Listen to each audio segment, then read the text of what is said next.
This is my Whirlpool Gold Series dishwasher. It's a great unit, but it's plagued by one very annoying problem. This lower dish rack here did you see that? Not one, but two wheels have popped off. And there goes another one. And here's our culprit.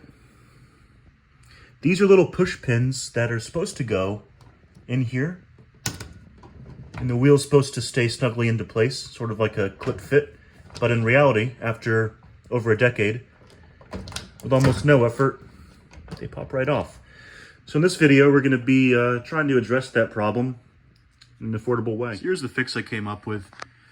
So of course, normally you would just have the wheel pushed over this peg here, and then you would clip in this piece, but we know that these wear out apparently, and they just don't work that well. So I 3D printed a 2-piece solution.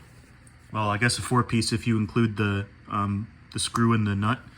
But anyway, you've got a piece like this.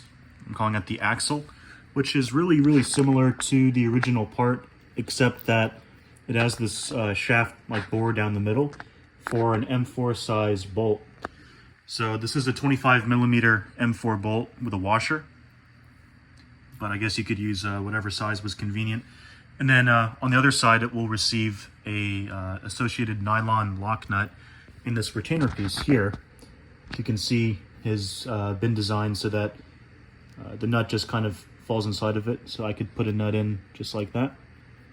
And you don't need to counterhold it with a wrench or anything, because there's been, I put this kind of D-shaped profile on it. That way it'll react against here. You can kind of see those little gussets where, right here where this kind of clamps around the steel frame. So this will go on. I can kind of show you the other side here. I did too. So you can kind of see it had to be cut away into a D shape to actually fit.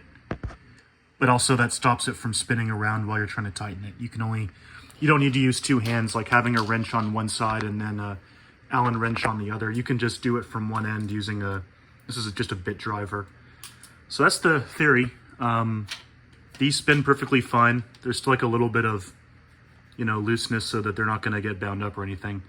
But anyway, I'm gonna do all of them and then we'll come back. Well, here we are.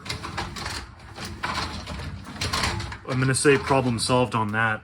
I forgot to mention it. The material I used for the printed parts was ASA, not PLA or anything like that. Obviously, it gets quite steamy in here, probably close to 100 degrees Celsius. And the heating element is actually right here. So, yeah, if I have any problems with ASA, I'll print them in polycarbonate or nylon or something. But yeah, this seems good to me.